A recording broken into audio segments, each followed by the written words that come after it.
Comrades এবং বন্ধুরা, আমাদের মুকুন্দপুরের এই আশপাশে যে মানুষরা আছেন, আমি আপনাদের সবাইকে শুভেচ্ছা জানাচ্ছি। বেশি বলার কোনো কারণ নেই। কমরেড সেলিম বলেছেন, কমরেড বিকাশদা বলেছেন,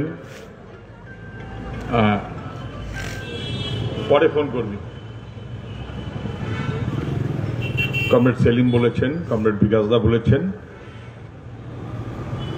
আপনারা কেউ কম জানেন না। নিজেদের অভিজ্ঞতার বিচারই আপনারা চলবেন অথবা চলতে পারবেন, এই বিশ্বাস আমার আছে। আমি বলার পরে এখানে এটা আমাদের কাছে একটা বাড়তি পাওনা সবারই। শুভপ্রসাদ নন্দী মজুমদার খুবই পরিচিত না, সাংস্কৃতিক কর্মী, সঙ্গীত শিল্পী। সে এখানে সঙ্গীত পরিবেশন করবেন। আমি আশা করব যে আমাদের মানুষেরা সেই পর্যন্ত নিশ্চয়ই অপেক্ষায় থাকবেন। আমার বেশি বলার দরকার নেই, এই কারণে যে অভিজ্ঞতার চাইতে বড় বন্ধু মানুষের আর কে হতে পারে। অভিজ্ঞতার বিচারে মানুষ চলেন এবং চলবেন, এটা স্পষ্ট। যে মানুষ তাদের নিজেদের জীবনের অভিজ্ঞতায় বছরের পর বছর ধরে পশ্চিমবাংলায় স্বাধীনতার পর বিভিন্ন রকমের সরকার দেখেছেন, অভিজ্ঞতার মধ্য দিয়ে তারা মনে করেছেন বামপন্থার কোনো বিকল্প নেই। 34 বছরের বামফ্রন্ট মানুষই তাকে স্থাপিত করেছে। আমাদের চারপাশ কি ছিল আমরা সবাই জানি। 34 বছরের বামফ্রন্ট মানুষকে অধিকার দিয়েছে, মর্যাদা দিয়েছে, ভরসা দিয়েছে, একটা সাংস্কৃতিক মনন মানুষের মধ্যে গড়ে তুলেছে। কিন্তু তা সত্ত্বেও কোন সময় মানুষ মনে করেছেন আরেকটা বদল দরকার। মানুষ করেছেন, সেই মানুষের অভিজ্ঞতা কি কম? গত 10 বছরে তারা কি হারে হারে টের পাচ্ছেন না যে পশ্চিমবাংলাটা অনেক অসুবিধার মধ্যেও নিজেকে গড়ে তুলছিল, ডেস্টিনেশন ওয়েস্ট বেঙ্গল, গোটা ভারতবর্ষ তাকিয়ে আছে পশ্চিমবাংলার দিকে। 21 শতকের গোড়ায় 2004, 5, 6, 7 যাই হোক না কেন, কৃষির ভিত্তির ওপরে নির্ভর করে পশ্চিমবাংলাকে গড়তে হবে, এগোতে হবে। ভবিষ্যৎ শিল্প, এই মনোভাব থেকে পশ্চিমবাংলায় বামপন্থীরা চলছে। মানুষ দেখেছেন, আবার সেই মানুষ দেখেছেন যে সেই সমস্ত ভিত্তিগুলো গত 10টা বছরে কিভাবে একে একে ধসে যাচ্ছে, ভেঙে যাচ্ছে। কাজের সুযোগ নেই, কলকারখানা সর্বনাশ হয়ে গেছে। শিল্প, কারখানা, মানুষ, অগ্রগতি, কর্মসংস্থান, নিয়োগ, পরিবার পরিজন ছেলে মানুষ এখন ভিন রাজ্যে। লোকে দেখতে পাচ্ছে, মানুষ দেখতে পাচ্ছেন এবং বুঝতে পারছেন যে একটা চূড়ান্ত অসহায়তার মধ্য দিয়ে আমাদের চলতে হচ্ছে। শুধু কোভিড না, তার আগেই মানুষ বুঝেছেন। কোভিড সংক্রমণের সময় মানুষ আরো একবার দেখলেন, যখন মানুষ সত্যি বিপদে, যে কথাটা কমরেড বিকাশদা বলছিলেন, যখন মানুষ সত্যি বিপদে, তখন মানুষ দেখলেন যে কে তার পাশে দাঁড়াচ্ছে। শক্তি কম, সমর্থন ওদের বিবেচনায়, সরকারি বিবেচনায় 7 ভাগ, কিন্তু 7 হোক আর 5 হোক আর 3 হোক আর 2 হোক, যখন লকডাউন শুরু হলো, মানুষ যখন বিপন্ন, তখন যাদবপুরের রেলওয়ে সাইডিং এ প্রথম যে যুবকেরা কাঁধে একটা ব্যাগ নিয়ে বিভিন্নভাবে পাড়ায় বন্ধুদের কাছ থেকে পয়সা জোগাড় করে বিপন্ন মানুষের কাছে চাল এবং আলু পৌঁছে দেবার ব্যবস্থা করলেন, তারা লাল ঝান্ডাওয়ালা, তারা বামপন্থী। গোটা রাজ্যের মানুষ দেখেছেন যাদবপুরের রেলওয়ে সাইডিং দিয়ে সে কাজে শুরু হলো 25 মার্চ সকালে। তারপর চলতে চলতে এগিয়েছে মানুষ। কার ওষুধ নেই, কার খাবার নেই, কার বাড়িতে সহায় সম্বল সম্পন্ন মানুষ নেই, কি সাহায্য করতে হবে? দিল্লির সরকারে ওরা, রাজ্যের সরকারে এরা, মানুষ দেখছেন মানুষের দুয়ারে বামপন্থীরা। নিজের অভিজ্ঞতাতেই মানুষ সেটা দেখেছেন। এখন তাকে কপি করে কেউ কেউ বলছেন দুয়ারে সরকার। বোকা বোকা কথা। দুয়ারে সরকারটাকে তো ভেঙে দিলে বাবা। দুয়ারে সরকারের জন্যই তো পঞ্চায়েত, দুয়ারে সরকারের জন্যই তো পৌরসভা, দুয়ারে সরকার বলেই শহর এলাকার ওয়ার্ড কমিটি, গ্রাম এলাকার গ্রাম সংসদ। মানুষের কাছে পৌঁছতে হবে। এটা ভেঙে দিয়েছে দখলদারির পঞ্চায়েত, জবরদস্তির পঞ্চায়েত, ভোট না হওয়া পৌরসভা। শুধু কলকাতা কর্পোরেশন কোভিডের জন্য নির্বাচন হয়নি এটা নয়, 2 বছর ধরে নির্বাচন হচ্ছে না পৌরসভা। 2 বছর কোভিড যখন আসেনি। নির্বাচিত মানুষকে অথবা নির্বাচনের প্রক্রিয়াকে ভরসা করতে পারছে না যারা, তারা পশ্চিমবাংলায় গত কয়েকটা বছর ধরে দাপট দেখিয়ে চলেছে, চোখ রাঙিয়ে চলেছে, দখলদারি করে চলেছে, জবরদস্তি করে চলেছে। আর মানুষের বিপদে মানুষের পাশে দাঁড়িয়েছে বামপন্থীরা। কোথাও যাদবপুর শ্রমজীবী ক্যান্টিন, কোথাও গড়ফাত শ্রমজীবী ক্যান্টিন, কোথাও যাদবপুরের রান্নাঘর, কোথাও গড়ফা থেকে তৈরি করে বিভিন্ন জায়গায় ছড়িয়ে দেওয়া বিপন্ন মানুষ। অপেক্ষায় থাকেন সেই বিপন্ন মানুষেরা পাশে দাঁড়াবে কে? লাল ঝান্ডা। সেই মনোভাব থেকে মানুষ বিকল্পটা দেখতে পাচ্ছেন, ব্যবস্থাও করছেন বটে। আমরা যা যা বলছিলাম তার সবই তো এখন আস্তে আস্তে স্পষ্ট হচ্ছে। আপনি অনেক দূরে দাঁড়িয়ে আছেন, ভাবছেন বামপন্থী। আমি আপনাকে বলছি, দেখবেন যখন বুদ্ধদেব ভট্টাচার্য বলছেন কৃষি আমাদের ভিত্তি, শিল্প আমাদের ভবিষ্যৎ, তখন সংবাদ মাধ্যমে কত খারাপ বামপন্থীরা এটা প্রমাণ করার জন্য যারা লেগে পড়েছিলেন এবং সেই লেগে পড়ার অংশ হিসেবে সিঙ্গুরটাকে বরবাদ করেছেন, সেই লেগে পড়ার অংশ হিসেবে কেমিক্যাল হাব সর্বনাশ করে দিয়েছেন, তাদের সুপ্রিমো গত কদিন ধরে বলছেন কৃষি আমাদের গৌরব, শিল্প আমাদের সম্পদ।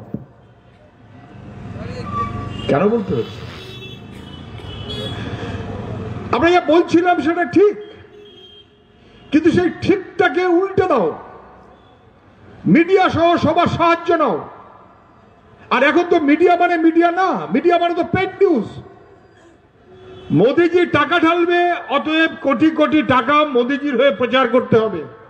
দিদি ভাই টাকা ঢালবে, অতএব কোটি কোটি টাকা দিদি ভাইয়ের হয়ে প্রচার করতে হবে।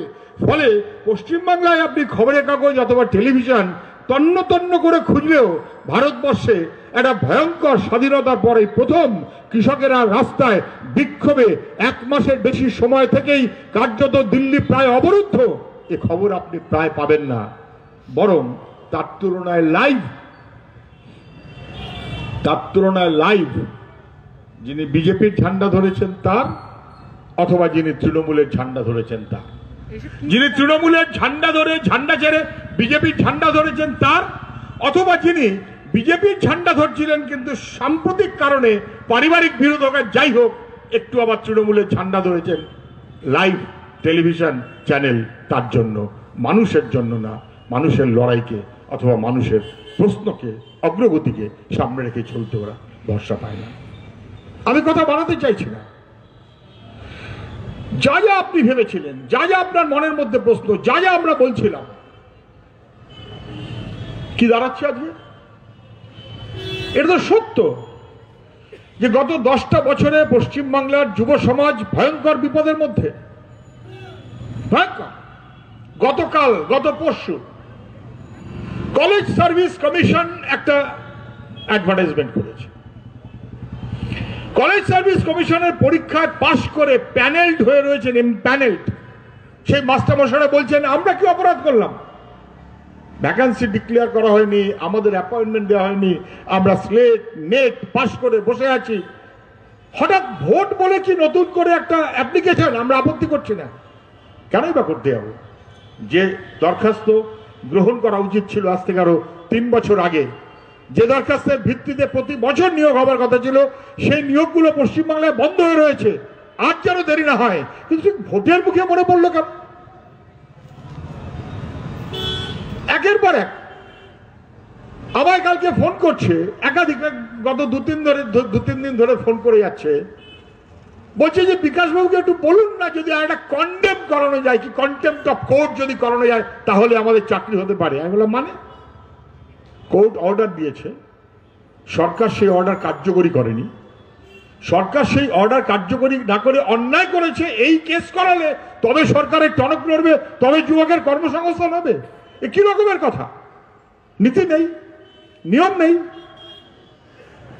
প্রত্যেকটি ক্ষেত্রে টেট পরীক্ষার কার্যত বন্দোবস্ত নেই।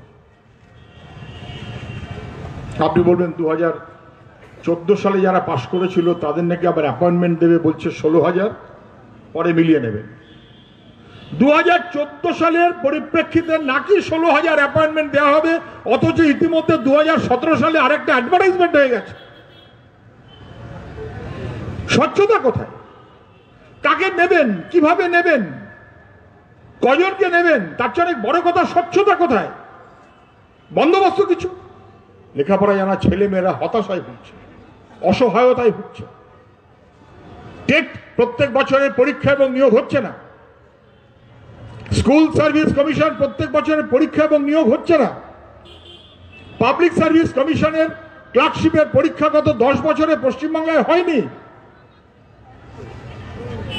কনস্টেবলের নিয়োগ বছরের পর বছর ধরে না করে সিভিক পুলিশ ভাগ করেছে যাতে মাইনে দিতে না হয়, সমান ভাতা, এইরকম সব। পশ্চিমবাংলায় সরকারি এবং আধা সরকারি সব মিলিয়ে সংস্থাগুলোতে শূন্য পদের সংখ্যা 5.5 লক্ষ। তথ্য চেয়ে পাওয়া যায় না, খুঁজে খুঁজে জোগাড় করে যা বুঝেছি 5.5 লক্ষ। তাহলে আমাদের বাড়ির ছেলে মেয়েরা মুকুন্দপুরেই হোক আর অজয়নগরেই হোক, সন্তোষপুরেই হোক আর বাঘাযতীনেই হোক, বাবা মার একটা ছেলে অথবা একটা মেয়ে লেখাপড়া করছে, পড়াশোনা করছে। আজ সকালে গেছিল, আজ না কাল সকালে গেছিল, ছেলেটি বলল আমাকে, আমি তাজ্জব, দিল্লি ইউনিভার্সিটির ছেলে, এন্টায়ার রেকর্ডটা দারুণ ভালো। বলছে আমি এই যে পাশ করেছি দিল্লি ইউনিভার্সিটি থেকে অ্যানথ্রোপোলজি, পিএইচডি, এই দেখুন আমার কাজ, আমি দেখে তাজ্জব। গত 7 বছর ধরে ঘুরে বেড়াচ্ছে, কোনো চাকরির সুযোগ নেই। কি করো ভাই? যারা পিএইচডি করে তাদেরকে পরামর্শ দিয়ে একটু সাহায্য করে তার থেকে 2 পয়সা যা ইনকাম হয় তাই দিয়ে কোন রকমের কায়ক ক্লেশে বেঁচে আছে। এরকম আমাদের চারপাশে ভরে গেছে। আমি এখন বলছিলাম যে আসলে চাকরিতে নিয়োগ নেই, যা হচ্ছে সবই দুর্নীতি, তারও কোনো ঠিক ঠিকানা নেই। আমরা যখন বলছিলাম অনেক হয়তো ভাবছিলেন যে ওরা বামপন্থী, ওরা হয়তো ইচ্ছা করে এই কথাগুলো বলছে, ওরা ভালো দেখতে চায় না আমাদের, আমরা রাজ্যের সরকারে আছি সেই কারণে হয়তো বলছে। আজ কি দাঁড়াচ্ছে? আমরা এখন বলছিলাম যে পঞ্চায়েতের ভোট হয়নি, জবরদস্তি হয়েছে, দখলদারি হয়েছে, তৃণমূল এবং পুলিশ সঙ্গে থেকে জোর করে কার্যত ভোটের নামে দখলদারি করেছে। ডায়মন্ড শুধু না, যেমন ত্রিপুরায় তেমন পশ্চিমবাংলায়, ওখানে বিজেপি, এখানে তৃণমূল।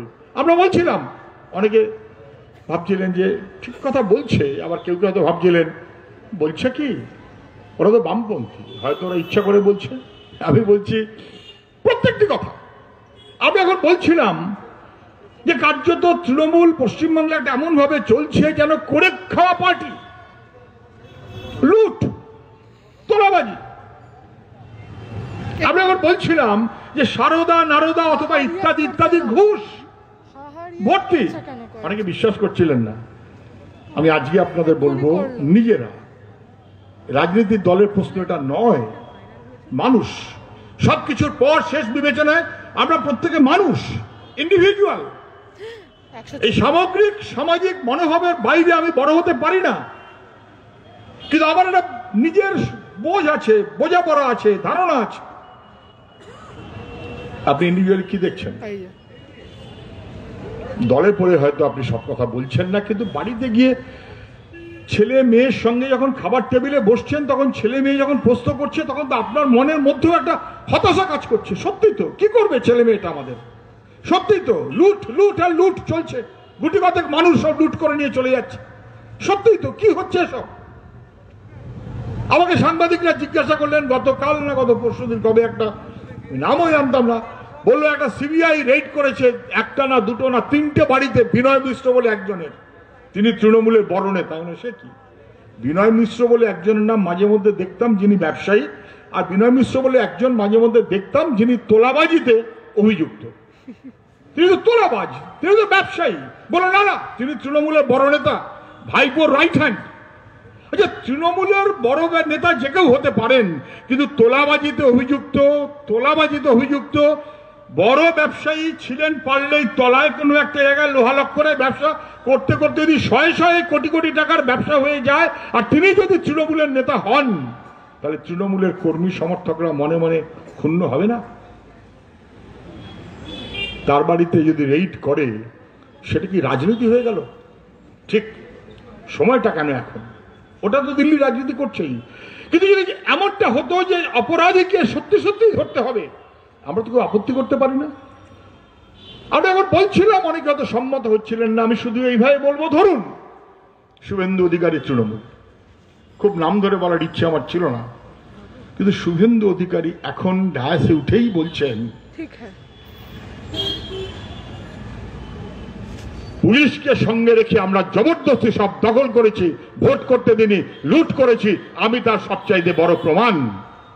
যা আমরা বলছিলাম সেই কথাটা আজকে শুভেন্দু অধিকারীকে বলতে হচ্ছে। কেন? দলের মধ্যে ঝগড়া হচ্ছে বলে বলছেন। তাহলে ঝগড়া না হলেও কথাটা তো সত্য, ঝগড়া হলো বলে প্রকাশিত হলো, ঝগড়াটা না হলে হয়তো উনি বলতেন না, হয়তো আপনি বলছেন, হয়তো আমি বলছি, হয়তো দোকানে বসে বলছেন, হয়তো বাড়িতে গিয়ে গোপনে গোপনে বলছেন। কি বলছেন? বলিহারি, বোধবুদ্ধিও সেরকম বলিহারি। এই ঠিক যেমন মাননীয়, ঠিক তেমনই শুভেন্দু। ওই যে খুব অন্যায়, টেটে দারুণ দুর্নীতি হয়েছে, অতএব আমি এখন বিজেপি। স্কুল সার্ভিস কমিশন সব দুর্নীতিতে ভরে গেছে, এত ভরে গেছে যে একেবারে তৃণমূল দলটা আগা পাঁচতলা পচে গেছে, অতএব আমি বিজেপি। যখন বলছেন তখন ওনার চাইতে ডান দিকে 4 নম্বর আসনে যিনি বসে আছেন তার নাম বিশ্বজিৎ কুন্ডু, তিনি কালনার এমএলএ। তার একটা বাড়িতে 13 জন টেটের নামে দুর্নীতি করে চাকরি পেয়েছে, এটা হয়তো ওনার খেয়ালের মধ্যে নেই, একই ডায়াসে বসে আছেন। ঠিক এইরকমটাই হয়েছিল। মাননীয় বলছেন যারা দলত্যাগ করে আসে তারা বিশ্বাসঘাতক, তারা বেঈমান, তাদের আমরা সহ্য করতে পারি না। মাননীয় যখন বলছেন তখন তার বাঁদিকে 6 নম্বর আসনে বসে আছে দিনহাটার এমএলএ, যিনি দলত্যাগ করে তৃণমূলের নেতা হয়েছেন, তৃণমূলের বিধায়ক হয়েছেন। পাপ কাউকে ছাড়বে না, অন্যায় আজকে না হোক কালকে প্রকাশিত হবেই। দলের মধ্যে ঝগড়া হচ্ছে বলে শুভেন্দু বাবু সব কথাগুলো প্রকাশ্য বলছেন, তার উত্তর দিচ্ছেন কে? ভাইপো। ডায়মন্ডাবাদ থেকে ভাইপো উত্তর দিলেন আমি তোলাবাজ, আমি তোলাবাজ তো তারা যারা নারদা কেলেঙ্কারিতে তোয়ালেতে মুড়ে টাকা নিয়েছে, ঘুষের টাকা, তারা তোলাবাজ। খেয়াল নেই ভাইপোর যে তোলাবাজ বলে যাকে কথা বলছেন তোয়ালেতে মুড়ে টাকা নিয়েছে, তাদের একজনের নাম যদি শোভন চ্যাটার্জি হয় তো আরেকজনের নাম ববি হাকিম, ফিরাদ হাকিম। বলতে গিয়ে দুজনকেই বলে ফেললেন। তাল কাকুরের জ্ঞান তখন গন্ডগোল হয়ে যায়। সত্য প্রকাশিত হচ্ছে, তর্ক বেঁধেছে বলে। এবার দিদিমণি দেখছেন সবাই ভাইপো আর পিসি, ভাইপো আর আরেক ভাইপো দুজনে মিলে যদি লড়ালড়ি করে তাহলে আমি যাই কোথায়? এবার পিসি একটা মোয়া ফাটিয়ে দিলেন, কি 10 বছর ধরে করে কমে খেয়ে এখন দলবদল। মাননীয়া আমরা এই কথাটাই বলছিলাম যে করে খাওয়া পার্টিটার নাম তৃণমূল কংগ্রেস, আমরা বললে অপরাধ, আর আজকে আপনাকেই টাকার জন্য স্বীকার করতে হচ্ছে। এই হাল বাংলার এই সর্বনাশী জায়গাতে নিয়ে এসেছেন কেন? কার লাভ হচ্ছে? এই সবগুলো মানুষ বুঝতে পারছেন, এবং তৃণমূল থেকে যখন রিজেক্টেড হচ্ছেন তিনি হয়ে যাচ্ছেন বিজেপি। তৃণমূল কংগ্রেসের 2 নম্বর যদি মুকুল রায় হয় তিনি বিজেপি। তৃণমূল কংগ্রেসের পুলিশের মধ্যে 2 নম্বর তার যদি নাম হয় ভারতী ঘোষ, যিনি মুখ্যমন্ত্রীকে মা বলে ডেকেছিলেন, তিনি কিন্তু এখন বিজেপি। তৃণমূলের ছাত্রদের মধ্যে যিনি একেবারে মুখ্যমন্ত্রী পরে 2য় অবস্থান, যার সম্পর্কে অভিযোগ করা হতো যে কলেজে ভর্তি হতে গেলে টাকা দিতে হয় তার মারফত, অথবা টাকার ভাগ যায় তার কাছে, সেই শঙ্কুদেব এখন বিজেপির 2 নম্বর। গোটা ব্যারাকপুরে হিংসার রাজত্ব, তার যারা নেতৃত্ব দিয়েছেন তার মধ্যে একজন অর্জুন সিং যখন তৃণমূলে ছিলেন তখন তার কোনো দোষ ছিল না, এখন তিনি বিজেপিতে এসেছেন, অতএব এখন তার দোষ হয়ে গেল। ছিলেন তৃণমূল, হয়ে গেছেন বিজেপি। কি রাজনীতি হচ্ছে সব? রাজনীতি মানে নীতির শ্রেষ্ঠতা নিয়ে রাজ্য পরিচালনা, রাজ পরিচালনা। রাজনীতি মানে একে ওকে এদিক ওদিক করে দিয়ে ম্যানেজ করে চলে যাওয়াটা নয়, ম্যানিপুলেশন নয়। বুঝতে পারছেন সবাই? যত তৃণমূল নিজে ভাঙছে তত তার সুযোগ নিচ্ছে বিজেপি।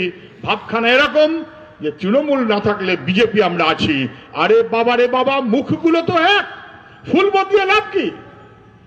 ছিল তো দো ফুল এক মালি, তারপর হয়ে গেল এক ফুল দো মালি। তৃণমূল আর বিজেপি দুটো ফুল একজন মালি, নাকি একটাই ফুল দুজন মালি? একজন সকালের তত্ত্বাবধায়ক তৃণমূল, তো আরেকজন বিকেলের তত্ত্বাবধায়ক বিজেপি। একটাই ফুল, তাই নিয়ে টানাটানি। মানুষের না বোঝার কি আছে? বিকল্প চাই। এই তৃণমূল টিকতে পারে না। আর এই তৃণমূলের প্রাক্তনীদের নিয়ে তৈরি হওয়া বিজেপি, তার সম্পর্কে যদি আমরা সাবধান না হই বিপদে পড়তে হবে আমাদের। ইতিউতি মানুষ মাঝে মধ্যে বলছেন, বাঁদিক দেখছেন, ডান দিক দেখছেন, যখন দেখছেন কেউ নেই তখন ফুসফুস করে বলছেন এর চাইতে আগের আমল অনেক ভালো ছিল।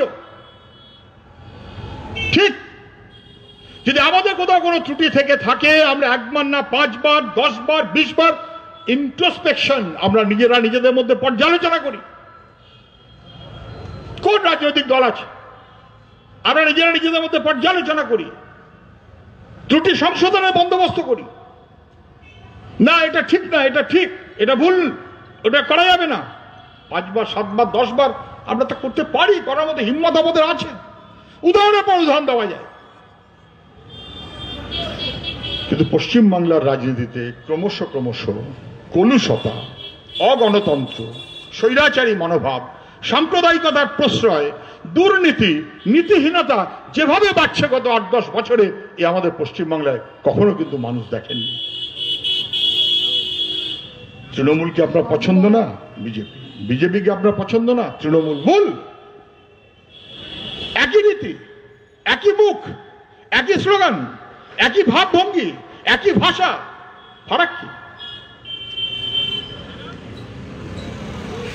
বিকল্প বামপন্থা, বিকল্প মানুষের লড়াই, বিকল্প মানুষের ভরসা, বিকল্প মানুষের পাশে থাকা। ভেবে দেখবেন। আমি কথা না বাড়িয়ে যে কথাটা বলবো, গোটা পশ্চিমবাংলার আবহাওয়া মানুষ বুঝতে পারছেন। যারা মনে করছিলেন তৃণমূল এছাড়া কোনো বিকল্প নেই, তারা বুঝতে পারছেন তৃণমূলকে দিয়ে চলবে না। কেউ কেউ কানের কাছে গিয়ে বলছেন অতএব চলো বিজেপি। বহু মানুষ বুঝতে পারছেন পশ্চিমবাংলায় তৃণমূল যা, ত্রিপুরার বিজেপি তাই। লাভ কি? মানুষের কাছে আমাদের যেতে হবে, মানুষের ভরসাই আমাদের অর্জন করতে হবে, মানুষের কথাই আমাদের শুনতে হবে, মানুষের কথাই আমাদের মানুষের কাছে ফেরাতে হবে। আমরা সব বুঝে গেছি, মানুষকে বলছি তা না। মানুষের বোঝাপড়া, তার থেকে আমাদের করণীয় আমাদের নির্দিষ্ট করা, সেই মনোভাবেই আমরা চলছি। আমি কথা না বাড়িয়ে শুধু বলবো অপেক্ষায় থাকুন। আমরা কথা দেবো একটাই, কে খারাপ মানুষ জানেন। ওর কম্পিটিশনটা আমাদের কাছে বড় কথা নয়। আমাদের মানুষের কাছে গ্রহণযোগ্য, ভরসাযোগ্য মনোভাব নিয়ে চলার কোনো বিকল্প নেই। সেই পথেই আমরা চলি, আমরা চলতে চাই। গোটা আমফানের পিরিয়ডে মানুষ দেখেছেন শাসক দলের নেতারা ত্রাণের টাকা লুট করে পকেটে ভরেছে, আর আমফান ত্রাণের সময়তেই মানুষ দেখেছেন বামপন্থী কর্মীরা পকেটের পয়সা জোগাড় করে মানুষের পাশে ত্রাণ নিয়ে ভরসা হয়ে দাঁড়িয়েছেন। বিকল্প অন্য কেউ হতে পারে না। 2021 নববর্ষের শুরু, আমাদের ইংরেজি নববর্ষের শপথ একটাই, 2021-এ ফিরে এসে 2021-এ ফিরে এসে যে আমাদের পুরনো পশ্চিমবাংলা, যে আমাদের সংস্কৃতি, যে আমাদের ঐতিহ্য, যে আমাদের কৃষক শ্রমিকের প্রতি দায়বদ্ধতা, সেই মনোভাব নিয়েই আমাদের আবার ফিরতে হবে, দায়িত্ব পালন করতে হবে। 2021 ফিরে এসে 3 মাস সময়ের মধ্যে মিথ্যা মামলায় জেরবার করা হয়েছে অসংখ্য মানুষকে। ফিরে এসে 3 মাসের মধ্যে সমস্ত মিথ্যা মামলা প্রত্যাহার করার দায়িত্ব আমাদের পালন করতে হবে, কোনো সন্দেহ ব্যাপারে নেই। ফিরে এসে 2021 গ্রামে গ্রামে ভোট বাতিল করে দিয়ে, মানুষের অধিকার কেড়ে নিয়ে, খারিজ করে দিয়ে দখলদারির যে পঞ্চায়েত চালু করা হয়েছে, দখল মুক্ত করে আরেকবার মানুষের কাছে ফিরে গিয়ে মানুষের নিজের পঞ্চায়েত গড়ে তোলার বন্দোবস্ত আমাদেরই করতে হবে, অন্য কেউ সে কাজ করতে পারবে না। এ কথা আমাদের মানুষকে দিতে হবে। 2021 ফিরে এসে প্রতি বছর টেটের পরীক্ষা এবং নিয়োগ, প্রতি বছর স্কুল সার্ভিস কমিশনের পরীক্ষা এবং নিয়োগ, প্রতি বছর পাবলিক সার্ভিস কমিশনের পরীক্ষা এবং নিয়োগ যথাযথভাবেই আমাদের পালন করতে হবে। আমাদের নিশ্চয়তা দিতে হবে 1 বছর সময়ের মধ্যে 5.5 লক্ষ সরকারি শূন্য পদ, সেই শূন্য পদ পূরণ এবং শূন্য পদে নিয়োগের দায়িত্ব ফিরে এসে 21 সালে বামপন্থীরা পালন করবে। বর্ষের শুরুতে আপনাদের সবার কাছে সেই মনোভাব ব্যক্ত করে সবাইকে শুভেচ্ছা জানিয়ে আমার কথা আমি শেষ করছি। নমস্কার।